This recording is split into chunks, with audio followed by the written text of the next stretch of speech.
സ്വന്തം ഭാര്യയുടെ സീറ്റിന് വേണ്ടിയുള്ള നെട്ടോട്ടത്തിൽ പാർട്ടി സെക്രട്ടറി എം.വി. ഗോവിന്ദൻ മറ്റെല്ലാം മറന്നുവെന്ന CPM-നെ വലിച്ചു കീറി പ്രതിപക്ഷം.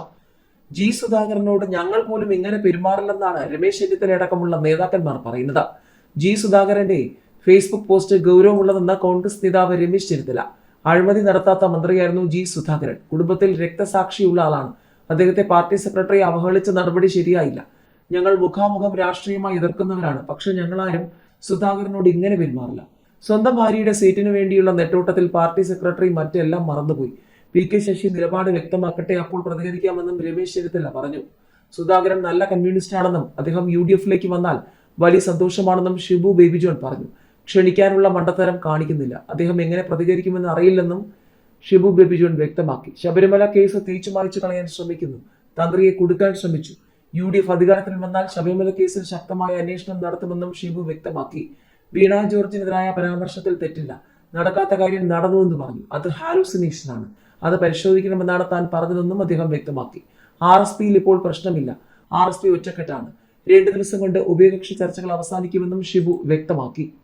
തളിപ്പറമ്പ് നിയോജക മണ്ഡലത്തിൽ CPM സ്ഥാനാർത്ഥിയായി നിശ്ചയിച്ച PK ശ്യാമളയ്ക്കെതിരായ വിവാദങ്ങൾ CPM സംസ്ഥാന സമിതിയിൽ വിശദീകരിച്ച് സംസ്ഥാന സെക്രട്ടറി M.V. ഗോവിന്ദൻ.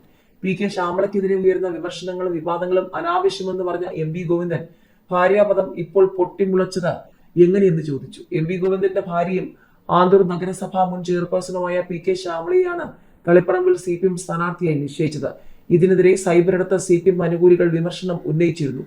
സംസ്ഥാന സെക്രട്ടേറിയറ്റ് അംഗീകരിച്ച സ്ഥാനാർത്ഥി പാനൽ സംസ്ഥാന സമിതിയിൽ അവതരിപ്പിച്ച് ഓരോ മണ്ഡലത്തിലെയും കാര്യങ്ങൾ സെക്രട്ടറി വിശദീകരിച്ചു. ഇതിനിടയിലാണ് PK ശ്യാമളയ്ക്കെതിരെ സോഷ്യൽ മീഡിയയിൽ നടക്കുന്ന പ്രചാരണം ചില അംഗങ്ങൾ പാർട്ടി സെക്രട്ടറിയുടെ ശ്രദ്ധയിൽപ്പെടുത്തിയത്. വിവാഹം കഴിക്കുന്നതിന് മുൻപും ശ്യാമള പാർട്ടി പദവികളിൽ സജീവമാണെന്നായിരുന്നു ഇതിന് M.V. ഗോവിന്ദന്റെ മറുപടി. PK ശ്യാമളയെ മത്സരിപ്പിക്കുന്നതിൽ പുനരാലോചനയുടെ ആവശ്യമില്ലെന്നും നേതൃത്വം നിലപാടെടുത്തു. തളിപ്പറമ്പ് മണ്ഡലത്തിൽ PK ശ്യാമളയെ സ്ഥാനാർത്ഥിയാക്കാനുള്ള തീരുമാനം മാറ്റില്ലെന്ന് നേരത്തെ CPM സംസ്ഥാന സെക്രട്ടേറിയറ്റും വ്യക്തമാക്കിയിരുന്നു.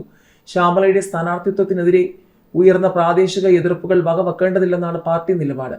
സംസ്ഥാന സെക്രട്ടറി എന്ന പരിഗണനയിലാണ് ശ്യാമളയ്ക്ക് സീറ്റ് നൽകിയത് എന്നാണ് സോഷ്യൽ മീഡിയയിലെ ആക്ഷേപം. സമൂഹ മാധ്യമങ്ങളിലൂടെയാണ് പാർട്ടി അനുകൂലികൾ വിയോജിപ്പ് പരസ്യമായി പ്രകടിപ്പിക്കുന്നത്.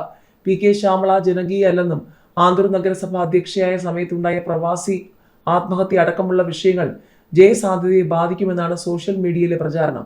പൊതു സ്വതന്ത്രനെ മത്സരിപ്പിക്കാൻ തീരുമാനിച്ച പാലക്കാട് സീറ്റിന്റെ ലിസ്റ്റിൽ പക്ഷെ P. സരിന്റെ പേരില്ല. അസാധാരണ ഇളവ് നൽകിയാണ് AC മൊയ്തീനെ കുന്നംകുളത്ത് മത്സരിപ്പിക്കുന്നത്. സിറ്റിംഗ് MLA-മാരെ മത്സരിപ്പിക്കുന്ന സീറ്റുകൾ ഉൾപ്പെടെ ആശയക്കുഴപ്പം നിലനിന്ന സീറ്റുകളിലെല്ലാം സ്ഥാനാർത്ഥികളായി. കോൺഗ്രസിന് മുൻപേ സ്ഥാനാർത്ഥി പ്രഖ്യാപനം നടത്തി തിരഞ്ഞെടുപ്പിൽ മുൻതൂക്കം നേടാൻ ശ്രമം തുടങ്ങിയ CPM-നെ വിടാതെ പിന്തുടരുകയാണ് വിവാദങ്ങൾ. ആദ്യം ഐഷ പോറ്റിയും S. രാജേന്ദ്രനും പാർട്ടി വിട്ടെങ്കിൽ ആലപ്പുഴയിൽ ജി സുധാകരൻ ഉയർത്തിയ സമ്മർദ്ദവും പാലക്കാട് PK ശശിയുടെ നേതൃത്വത്തിലുള്ള വിമത നീക്കവും കണ്ണൂരിലെ സ്ഥാനാർത്ഥി നിർണയവുമായി ബന്ധപ്പെട്ട അസ്വാരസ്യങ്ങളും തുടർ പ്രഹരങ്ങളായി. സ്ഥാനാർത്ഥി നിർണയമോ സംഘടനാ പ്രശ്നമോ ആദ്യം തീർക്കേണ്ടതെന്ന ആശയക്കുഴപ്പത്തിലാണ് നേതൃത്വം. തദ്ദേശ തെരഞ്ഞെടുപ്പിൽ പല ജില്ലകളിലും സംഘടനാ പ്രശ്നങ്ങൾ നീളിച്ചുവെന്ന സ്വയം വിമർശനം പാർട്ടി നടത്തിയിരുന്നു. സർക്കാരിന്റെ പ്രവർത്തനങ്ങൾ തുടർഭരണം കൊണ്ടുവരുമെന്ന ആത്മവിശ്വാസത്തിൽ ഈ പ്രശ്നങ്ങളെല്ലാം അതിന്റെ വഴിക്ക് വിട്ടതാണ് ഇപ്പോൾ പൊട്ടിത്തെറിയിലേക്ക് എത്തിയത്. M.V. ഗോവിന്ദൻ സംസ്ഥാന സെക്രട്ടറി ആയ ശേഷം വിഭാഗീയതയ്ക്കെതിരായ ആദ്യം ഇടപെട്ട ജില്ല ആലപ്പുഴയായിരുന്നു. എന്നാൽ അതേ ഗോവിന്ദന്റെ നാക്കുപിഴയാണ് ആലപ്പുഴയിൽ ജി സുധാകരനെ പ്രകോപിതനാക്കിയത്. പരസ്യ പ്രതികരണങ്ങളിൽ സെക്രട്ടറി കുറച്ചുകൂടി സൂക്ഷ്മത പുലർത്തണമെന്ന ആവശ്യത്തിന് ഇപ്പോൾ പാർട്ടിക്കുള്ളിലും ആക്കം കൂടി. ഐഷ പോറ്റിയെയും രാജേന്ദ്രനെയും പാർട്ടിക്ക് പുറത്താക്കിയതിൽ 2 ജില്ലകളിലെയും വിഭാഗീയതയിൽ സംസ്ഥാന നേതൃത്വം പുലർത്തിയ നിസ്സംഗതയുണ്ട്.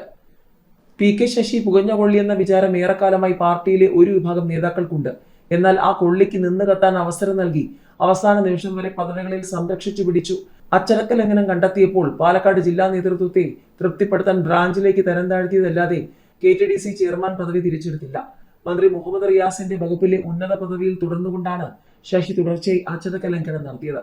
മട്ടന്നൂരിൽ നിന്നും KK ശൈലജയെ മാറ്റിയതിന് ടൈം വ്യവസ്ഥ ബാധകമാക്കിയെങ്കിലും അതിനു പിന്നിൽ ഉൾപാർട്ടി രാഷ്ട്രീയമാണെന്ന ആരോപണം ഉയർന്നു. എനിക്ക് മാത്രം എന്ത് അയോഗ്യത എന്ന സംസ്ഥാന സെക്രട്ടേറിയറ്റിൽ ചോദിച്ച ശേഷമാണ് പേരാവൂർ നൽകിയത്. തളിപ്പറമ്പിൽ താൻ ഒഴിയുന്ന സീറ്റിൽ ഭാര്യ എന്ന ശൈലി ദഹിക്കാത്തത് CPM അണികൾക്ക് തന്നെയാണ്.